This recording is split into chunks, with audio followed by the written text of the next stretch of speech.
बिस्मिल्लाहिर्रहमानिर्रहीम। अस्सलाम वालेकुम। आज का हमारा लेसन है present continuous tense passive voice.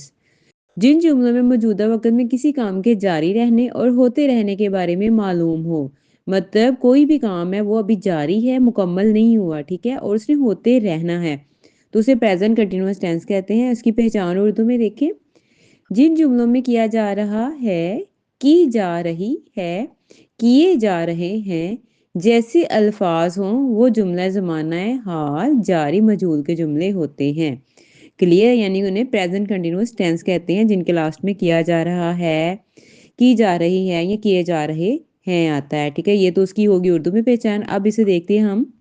Definition देखिए। The present continuous passive voice is use to describe actions. ये इस्तेमाल होता है बताने के लिए ऐसे कामों को डेट आर हैपनिंग नाउ, जो अब हो रहे हों, एंड आर बीइंग परफॉर्म्ड, और जो अदा हो रहे हों, बाय समवन और समथिंग एल्स, किसी से भी, ठीक है, शख्स या चीज के जरिए वो काम हो रहे हों, यानी कि अभी वो जारी हों और या अदा किए जा रहे हों, तो उन्हें present continuous passive voice form कहते हैं।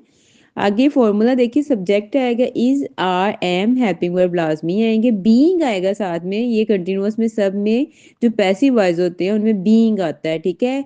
जब हम सिंपल एक्टिव वॉइस करते थे तो हम आईएनजी फॉर्म में करते थे, ठीक है, हम वर्ब के साथ आईएनजी लगाते थे, लेकिन यहाँ पे हमारे पास बीइंग आएगा, साथ में पास्ट पार्टिसिपल मतलब थर्ड फॉर्म ऑफ वर्ब आएगी, बाय आएगा लास्ट में, लाजमी बाय आता है पैसिव वॉइस में, और लास्ट में एजेंट, जो कि हमें पता है ऑप्शनल है। एग्जाम्पल्स देखिए। Cricket is being played by Ayan, the bread is being eaten by her. यहाँ पे देख लें, सब्जेक्ट आ रहा है, उसके बाद हेल्पिंग वर्ब आ रहा है, और बीइंग के साथ पास्ट पार्टिसिपल और बाय के साथ एजेंट, ठीक है। नेगेटिव फॉर्म में देखेंगे, सब्जेक्ट आएगा, हेल्पिंग वर्ब आएंगे आपके पास इज, आर, एम। ये हम ऑलरेडी कर चुके हैं, हमें पता है इस किसके साथ आ रहा होता है, आर किसके साथ, एम किसके साथ, तो ये डिटेल में मैं नहीं जाऊंगी, और क्योंकि एक्टिव वॉइस में मैंने आपको डिटेल से बताया था। इसके बाद नोट आएगा, बीइंग आएगा, पास्ट पार्टिसिपल बाय, और साथ में एजेंट आ जाएगा। Cricket is not being played by Ayan, the bread is not being eaten by her, मतलब इसके साथ जो हेल्पिंग वर्ब उसके साथ नोट आ जाएगा उसके साथ, और बाकी सारा एज आ जाएगा। इंटरोगेटिव में देखिए, हमें पता है क्या, जो हेल्पिंग वर्ब्स हैं वो स्टार्ट में आ जाएंगे, इज, आर, एम, जो भी हमारे पास हेल्पिंग वर्ब होगा वो स्टार्ट में आ जाएगा। सब्जेक्ट आएगा, बीइंग आएगा, साथ में पास्ट पार्टिसिपल बाय, और एजेंट के साथ क्वेश्चन मार्क आपने जरूर लगाना है। Is cricket being played by Ayan, is the bread being eaten by her. Negative और इंटरोगेटिव अगर साथ में आ जाते हैं तो इज, आर, एम स्टार्ट में आ जाएगा, सब्जेक्ट के बाद नोट आएगा, ठीक है, सब्जेक्ट के बाद नोट, फिर बीइंग, पास्ट पार्टिसिपल बाय और एजेंट। एग्जाम्पल्स इसके आपके सामने हैं। Is cricket not being played by Ayan? Is the bread not being eaten by her? अब इसके रूल्स देखिए। Use is, am, are as the auxiliary verb. Auxiliary मैंने आपको बताया हेल्पिंग वर्ब को कहते हैं। ये डिपेंड करेंगे, depending on the subject, subject पे डिपेंड करेंगे। जैसे ही, शी, इट के साथ इज आ रहा होता है, आई के साथ am, I, we, they, you के साथ आ रहा होता है, तो इसी तरह ये सब्जेक्ट पे डिपेंड करते हैं। जिस तरह आपका सब्जेक्ट होगा वैसे ही आपके पास ऑक्सिलरी वर्ब्स होंगे, यानी हेल्पिंग वर्ब्स यूज होंगे। Use being as the present participle of the auxiliary verb, यानी कि बीइंग लाजमी यूज होना, ये प्रेजेंट पार्टिसिपल के तौर पर यूज होगा। Use the past participle of the main verb.